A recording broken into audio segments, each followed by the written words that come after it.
तसो एक विशय नव्हतो. आम्ही सत्तरीच्या लोकांची भावना कितें तेंचे फुडें मांडले, लेखीत बी आमी रिप्रेझेंटेशन आमी तांकां दिल्लें आसा.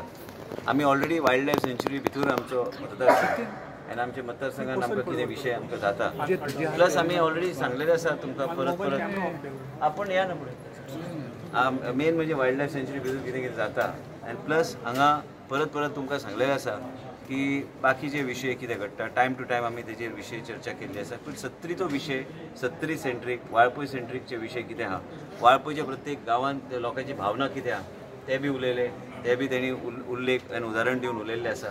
पूण हांवें लेखीत डिटेल दिल्ले आसा तांकां आनी योग्य तरेन की आमकां कितें जाय, आमकां कितें दिसता हें आमी तेंचे फुडें मांडटा. फुडें तें कितें फुडें पावपाचें तें पावता आनी तेज्या उपरांत आनी काय हांव सांगूं शकना कितें आनी सांगपाचें. ना ना हांव आयला, तुमी आयज CECक मेळपाक आयिल्लो आसा. CECचो विशय जे विशय आहा ते लेखीत दिल्ले आसा.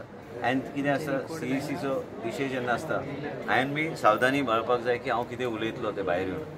कितें उलयलो म्हणून हांव सांगूं शकना. आमच्या लोकांनी आयकलां कितें उलोवंक जाय आनी चड तेजी आमी चर्चा करुया नाका. आमकां खात्री आहा की योग्य न्याय सत्तरीच्या लोकांक गावतलो. सत्तरीचो आमदार वाळपयचो आमदार म्हणून हांवें जें कितें मांडलां, म्हाज्या लोकांक जो त्रास जाता, म्हाज्या लोकांक फुडें जे कितें एप्रिहेन्शन्स आहा ह्यो CECचे फुडें हांवें योग्य तरेन मांडपाचो आनी लेखीत हांवें मांडलेले आसा. म्हणजे आमच्या लोकांक सगळें खबर आहा आनी जे आयिल्ले आसा ते अनुभवी अशे आहा. तांकां खबर आहा की बाबा ते पयलीं व्हडले पदार आशिल्ले, आमचे ओवरऑल आमचे वायल्ड लायफ सँच्युरी मॅनेजमेंट देशाचे सगळे तेंचे अंडर आशिल्ले. पूण हांवें जायते फावट हांवें तांकां पयलीं मंत्री म्हणून हांव मेळ्ळा आनी योग्य तरेन सत्तरीचो जनतेचो इंट्रस्ट प्रोटेक्ट करपाक जें कितें हांवें मांडपाक जाय तें लेखीत हांवें मांडलें. Minister, how many houses are getting impacted? That is all written in my representative.